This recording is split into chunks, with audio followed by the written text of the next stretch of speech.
स्वागत है आपका अपने चैनल में। मुकेश और मैं एक ही कंपनी में काम किया करते थे।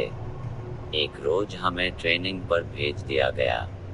हमारी इससे पहले औपचारिक बातें ही हुआ करती थी, पर ट्रेनिंग पर हमें एक दूसरे को जानने का मौका मिला। हमें कमरे में एक साथ ही रुकना था। साथ रहकर हम आपस में काफी घुल मिल गए थे। अक्सर रात को मुझ पर से चादर हट जाती तो मुकेश मुझे चादर ओढ़ा दिया करता था। मैंने उससे पूछा, क्यों जागते रहते हो रात भर? मेरी तो आदत है करवट बदल बदल कर सोने की, चादर तो टिकती ही नहीं। मुकेश ने मेरी बात का कोई जवाब नहीं दिया। अगले दिन वो कुछ शांत नजर आने लगा। रात को सोते समय मुकेश ने जो मुझे बताया वो न केवल दिलचस्प था बल्कि कुछ ऐसा था जो मैंने ना तो कभी सुना ना ही कभी महसूस किया। ऐसा कम ही देखने को मिलता है। बात केवल विश्वास की रह जाती है। मुकेश ने कहना शुरू किया, आप शायद यकीन ना करें, 2003 का साल था। टीवी देखना, लाइब्रेरी जाना, दोस्तों से मिलना जुलना मेरी दिनचर्या बनी हुई थी। ऐसे में एक दिन मैं अपने दोस्त से मिलने उसके घर गया हुआ था। पता चला मेरे छोटे भाई दिनेश की तबीयत खराब है। मैं तुरंत घर को निकल पड़ा। वहां देखा परिवार के सभी लोग मौजूद हैं। दिनेश जोरों से चीख रहा है, जैसे उसे किसी तरह का दर्द हो रहा हो। उसकी हालत बिल्कुल भी देखने लायक नहीं थी। 3-4 लोग भी मिलकर उसे संभाल नहीं पा रहे थे। पिताजी ने कहा, इसे तुरंत डॉक्टर के पास ले चलते हैं, पर मां ने मुझे चुप रहने का इशारा किया। दिनेश चीखता और बेहोश हो जाता। दिनेश की चीखें अब भयानक होने लगी थी। कोई उसका सर दबा रहा था, कोई उसकी छाती मल रहा था। नानी ने कहा, इसे पूजा घर में ले चलो। इतना सुनते ही दिनेश जोरों से चीखा। शायद ये बात उसे पसंद नहीं आई। उसे घसीटकर पूजा घर में लाना पड़ा। यहाँ वो और भी जोरों से चीखने लगा। उसे संभालना मुश्किल हो रहा था तो हमने उसे कुर्सी से बांध दिया। फिर नानी ने उससे प्रश्न किया, बता कौन है तू? सुनकर दिनेश गुस्से में भर गया। उसका सर और छाती अब भट्टी की तरह तपने लगे। उसे अब संभालना मुश्किल हो रहा था। नानी ने फिर कहा, बता कौन है तू? इस बार दिनेश ने गुस्से में अपने दांत पीस लिए। उन दांतों को किटकिटाने की आवाज मेरे कानों में दर्द करने लगी थी। उसके बदन की सारी हड्डियां कड़क रही थी। आखिर में उसने अपनी जबान बाहर निकाली जो काली पड़ चुकी थी। यकीन नहीं हो रहा था किसी इंसान की जबान खींचकर इतनी लंबी हो सकती है। नानी ने फिर अपनी बात को दोहराया, बता कौन है तू? कहाँ से आया है? इस बच्चे ने तेरा क्या बिगाड़ा है? जहाँ से भी तुम आए हो वहीं लौट जाओ। बदले में जो कुछ भी मांगोगे हम तुम्हें देंगे, लेकिन इस बच्चे को छोड़ दो। दिनेश ने अपना आपा खो दिया। वो उसी तरह कराहता, दांत पीसता, चीखता चिल्लाता और बेहोश हो जाता। होश में आने पर उसे संभालना मुश्किल हो जाता था। मुझसे ये सब देखा नहीं गया। मैं बाहर आ गया और रोने लगा। उस वक्त मैंने हनुमान जी को याद किया। मंदिर में दिया भी जलाया। रोते रोते भगवान से दिनेश के ठीक होने की प्रार्थना की और वापस दिनेश के पास आ गया। दिनेश के रोने चीखने से वह और अब जमघट लग चुका था। लोगों की भीड़ में भी दिनेश उसी तरह की हरकतें किए जा रहा था। उसके शांत होने पर मैंने उसे पानी पिलाया। पानी पीने के बाद वो और भी भयानक रूप में आ गया। उसका चेहरा एकदम काला हो गया, आंखें लाल सुर्ख हो गई। ये वो दिनेश नहीं था जिसे मैं पहचानता था। ऐसा लग रहा था जैसे उसकी आंखें फटकर बाहर आ जाएगी। पास जाने पर वो हर किसी को काटने को दौड़ता, अपना मुंह नोचने लगता और फिर वो शांत हो गया और रोने लगा। मैंने पूछा, तुम कौन हो? क्यों हमें परेशान कर रहे हो? दिनेश ने मेरी तरफ ऐसे देखा जैसे मेरी जान ले लेगा। दिनेश कुछ देर तक मुझे घूरता रहा। वो दिनेश नहीं था, उसकी जगह किसी और ने ले ली थी।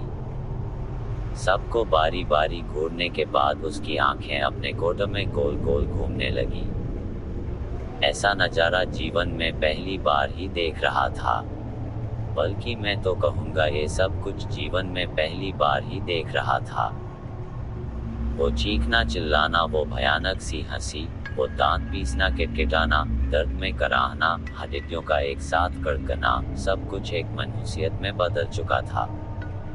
फिर दिनेश ने एक लंबी सांस खींची और छोड़ी।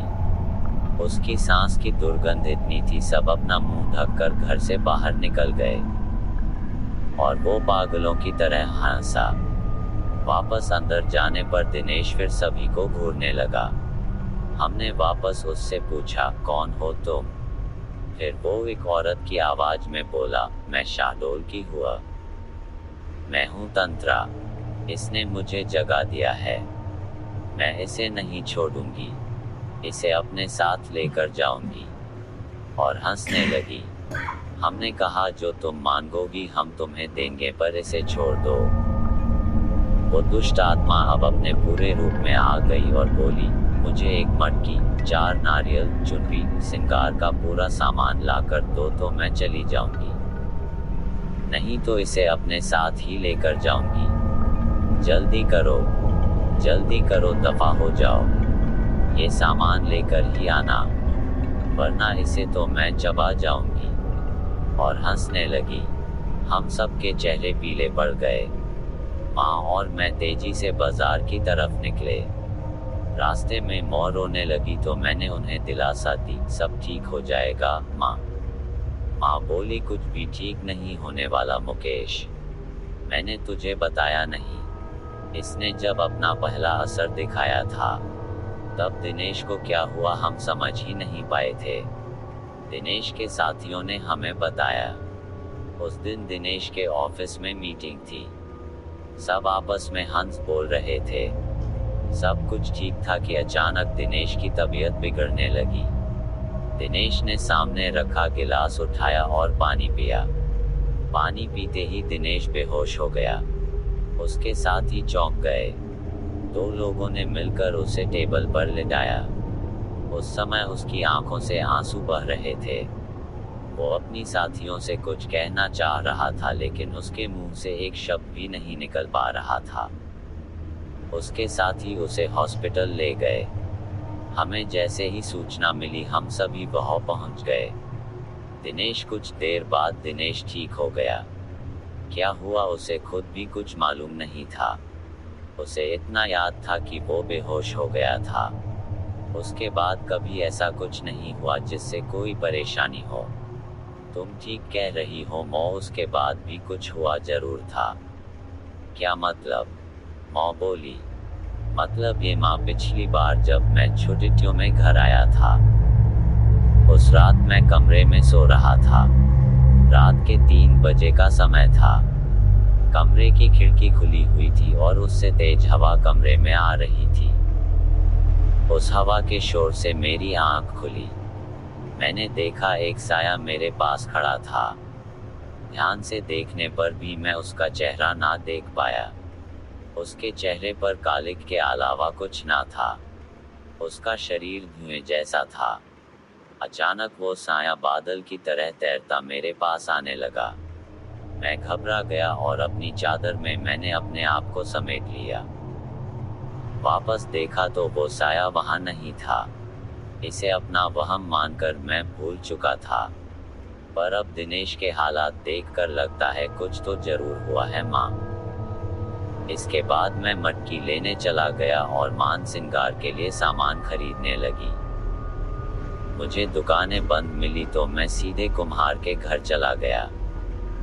बहुत से लाल और काली दोनों मटकी ले आया। वापस आकर ज्यों ही सामान हमने दिनेश के आगे रखा वो शांत हो गया।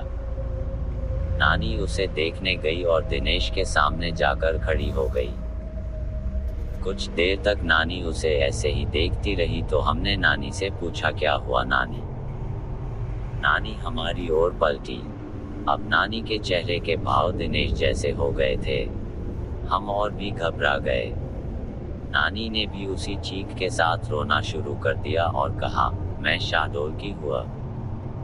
मेरी हत्या कर दी गई थी। मेरी लाश के बेरहमी से टुकड़े टुकड़े करके दफन कर दिया गया। मुझे इंसाफ चाहिए। मुझे जहाँ गाड़ा गया वहाँ ये लड़का पेशाब कर आया। मैं सोई हुई थी, इसने मेरा अपमान किया और मुझे जगा दिया। पर अब मुझे कुछ नहीं चाहिए, मैं जा रही हूँ। मुझे रास्ता दो। हमने पूछा, तुम इसे दोबारा परेशान नहीं करोगी? वो बोली, नहीं, इसने मेरा अपमान किया जिसकी सजा मैंने दे दी। अब मुझे जाने दो। और नानी बेहोश होकर गिर गई। हमने नानी को संभाला। इतनी देर में दिनेश भी सामान्य हो चुका था। हमने दिनेश को भी कुर्सी से खोल दिया। फिर कुछ दिन और बीते। दिनेश को काम के लिए भोपाल जाना पड़ा। दिनेश और ऑफिस के कुछ लोग होटल में रुके। होटल में आधी रात को लोगों ने शिकायत की, बहुत कमरे से रोने की आवाजें आ रही हैं। होटल कर्मी ने जाकर देखा तो वो आवाजें दिनेश के कमरे से आ रही थी। कमरा अंदर से बंद था, तो होटल कर्मी ने दूसरी चाबी से कमरे का दरवाजा खोला। सामने दिनेश था, होटल की चादर में पूरा लिपटा हुआ और जमीन से 2 फुट ऊपर हवा में उसका शरीर तैर रहा था। उसके मुंह से अजीब अजीब आवाजें आ रही थी। इस भयानक नजारे को देखकर उन लोगों के दिल दहल गए। कुछ लोग तो भाग खड़े हुए। बाकी लोगों ने दिनेश को पकड़ा तो वो चीख पड़ा और चिल्लाने लगा। लोगों ने पुलिस को फोन कर दिया। शांति भंग के आरोप में पुलिस दिनेश को ले गई। उसके साथियों ने उसे छुड़ाया। उसके बाद दिनेश का लगातार यही हाल रहा। किसी ने मांडल के जंगलों में एक तांत्रिक होने की बात हमें बताई। शायद वो दिनेश को ठीक कर सके। हमने उसे बुलाया। उस तांत्रिक ने भी आत्मा से बातें की तो उसकी वही मांग शुरू हो गई। मटकी, 4 नारियल, चुनरी और श्रृंगार का सामान। अभी तक याद है मुझे वो किस तरह अपनी मांगे दोहराती थी। इन सब के साथ उसने शराब भी मांगी। रात के समय शराब कहीं भी नहीं मिली। मैं भागा भागा अपने मोहल्ले की उन गलियों में गया जहाँ से मुझे गुजरना भी गंवारा नहीं था। पर भाई की सलामती के लिए भी उन गलियों में गया जहाँ अक्सर लोग नशे में धुत पड़े रहते थे। शराब की दुर्गंध के कारण दिन में भी उस गली से कोई नहीं गुजरता था। वहां जाकर मैंने उन लोगों से शराब मांगी तो उन्होंने कहा, क्या आज तू भी पिएगा? आजा आजा बैठ यहाँ, आज तू बेटा सारे गम भूल जाएगा। मैं गम भुलाने नहीं आया हुआ। मेरे भाई की तबीयत खराब है, उस पर ऊपरी साया है। तांत्रिक शराब से पूजा करेगा। ये सब जानने के बाद उन्होंने अपनी शराब की बोतल मुझे दे दी, जिसे लेकर मैं लौट आया। इसके बाद शराबियों से मेरी नफरत कम हो गई। तांत्रिक ने पूजा शुरू की। रात भर तांत्रिक पूजा करता रहा। दिनेश कभी चीखता, कभी चिल्लाता, कभी दर्द में कराहता, कभी गुस्से में तांत्रिक को गालियां देता, कभी मुझे घूरता, कभी तांत्रिक को घूरता। तांत्रिक का उस पर कोई ध्यान नहीं था। वो एक दाना गेहूं का लेता, कुछ मंत्र पता और उस दाने को दिनेश पर फेंक देता। उस दाने के शरीर पर पड़ते ही दिनेश बुरी तरह तड़पने लगता। उसके मुंह से जानवरों के जैसे गुर्राने की आवाजें निकल रही थी। वो जानवरों की तरह हरकत करने लगा था। दिनेश की आवाज उसके गले में ही बंद कर रह गई थी। वो क्या बोल रहा था कुछ समझ नहीं आ रहा था। सुबह तक दिनेश ठीक हो गया और बेहोश रहा। शायद इन सब से उसका शरीर थकने लगा था। उसका चेहरा पीला पड़ने लगा था। शरीर सूखकर लकड़ी जैसा हो चला था। फिर भी कहीं ना कहीं मेरा भाई इन बुरी शक्तियों से लड़ रहा था, मुझे यकीन था। कुछ दिन और बीतने पर दिवाली को त्योहार आ गया था। धनतेरस का दिन था और मैं टीवी देख रहा था। दिनेश कमरे में आया और बेहोश हो गया। मुझे लगा वापस वही सब शुरू होने वाला है, तो मैंने उसे कुर्सी से बांध लिया। दिनेश थोड़ा होश में आया और उस आधी बेहोशी की हालत में उसने मुझसे कहा, भाई अब मैं नहीं बचूंगा, मैं खत्म हो जाऊंगा। ये सुनकर मेरी आंखों से आंसू आ गए। मैं अपने भाई को इस तरह जिंदगी से हारते नहीं देखना चाहता था। दिनेश भी रो रहा था, भाई मैं मर जाऊंगा। मैंने खुद को संभाला और दिनेश को बांध दिया। बाइक ली और एक दोस्त को साथ लेकर मैं उसी तांत्रिक को बुलाने निकला। मांडल के घनघोर जंगल गुप्त अंधेरा। मैं तांत्रिक के घर पहुंचा। तांत्रिक भी उस दिन शराब के नशे में था। उसे बाइक पर बीच में बैठा कर ले आए। तांत्रिक का खुद का शरीर बस में नहीं था। गिरता पड़ता वो दिनेश के पास पहुंचा। जैसे ही उसने दिनेश का हाथ पकड़ा, उस तांत्रिक का सारा नशा उतर गया। उसने वही पूजा दोहराई और सुबह होने तक दिनेश फिर ठीक हो गया। अब तो यही सिलसिला चालू हो गया था। तांत्रिक आता, पूजा करता और सुबह तक चला जाता। मटकी, 4 नारियल, चुनरी और श्रृंगार का सामान हमारी रोज की जरूरत बन गई। ये सब चीजें अब घर में हर समय मौजूद रहने लगी। रोज रात घिरते घर में मनहूसियत सी छा जाती। घर के एक कोने में शराब की बोतलों का ढेर इकट्ठा हो गया था। ऐसा कोई मंदिर नहीं बचा, कोई मस्जिद नहीं बची जहां दिनेश का इलाज नहीं करवाया। अंत में किसी ने कलकत्ता के काली मंदिर जाने का सुझाव दिया। वहां जाकर दिनेश का इलाज कराया। यह भी उसकी वही मांग जारी थी। मटकी, 4 नारियल, चुनरी और श्रृंगार के सामान की। पर पुजारी ने साथ साथ कुछ नींबू, लौंग और कफन भी मंगवा लिया। इस बार की पूजा मुझे कुछ विशेष लगी। पुजारी हर बार कुछ मंत्र पढ़ता और उसे नींबू में फूंक देता और उसमें लौंग चुभा देता। फिर उस नींबू को कफन में लपेटकर एक मटकी में डाल देता। दिनेश को इससे बहुत दर्द होता और वो बेहोश हो जाता। होश में आकर दिनेश की फिर वही हरकतें चालू हो जाती थी। पर पुजारी अपने काम में लगा रहा। जैसे ही उस आत्मा की बारी आई, वो कहने लगी, मुझे छोड़ दो, मुझे छोड़ दो, जाने दो मुझे। पुजारी, बोल, तू इसे फिर परेशान करेगी? नहीं करूंगी, नहीं करूंगी, मुझे माफ कर दो, मुझे जाने दो। पुजारी, क्यों परेशान कर रही है इस बच्चे को? पीछा छोड़ इस बच्चे का, वापस जा, लौट जा जहां से भी तू आई है। पुजारी ने ऐसा 8 से 10 बार किया और तंत्रा को भी उसने कैद कर लिया। अंत में पुजारी ने वो मटकी हमें दी और कहा, इस बच्चे के अंदर दुष्ट आत्माओं ने डेरा जमा लिया था। सारी आत्माओं को इस मटकी में कैद कर दिया है। इसे ले जाकर शमशान में गाड़ दो और ध्यान रहे नंगे पैर ही जाना। हम उस मटकी को शमशान गाड़ आए। ताज्जुब तो ये था, पूरा रास्ता जंगल होकर गुजरता था। रास्ते में नंगे पैरों पर एक भी कांटा ना चुभा। ऐसा लग रहा था जैसे रुई पर चलकर हम उस जगह तक पहुंचे थे। इसके बाद दिनेश ठीक तो हो गया, पर काफी कमजोर हो चला था। केवल खाने और दवाइयों के लिए ही बिस्तर से उठ पाता था। इस वाकये के बाद मेरा उन चीजों पर भी विश्वास हो गया जिन्हें मैं पहले नहीं मानता था। 5 सालों तक इस मुसीबत को झेलने के बाद हमारी माली हालत खराब हो गई थी। सर पर कर्जा हो गया था। धीरे धीरे हम भाइयों ने वो कर्जा भी चुका दिया। हम कई और दिनों तक दिनेश की देखभाल में रात भर जागते थे। मैं उसके खाने का समय पर दवाइयों का ध्यान रखता था।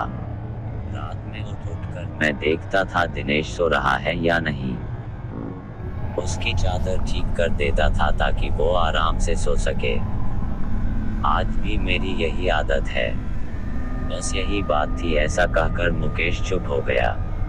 इस कहानी को ध्यान से सुनने के बाद अंत में मैंने मुकेश से कहा, बेशक ये कहानी किसी के लिए बेमिसाल हो या ना हो, लेकिन तुम दोनों भाइयों का आपसी प्यार बेमिसाल है।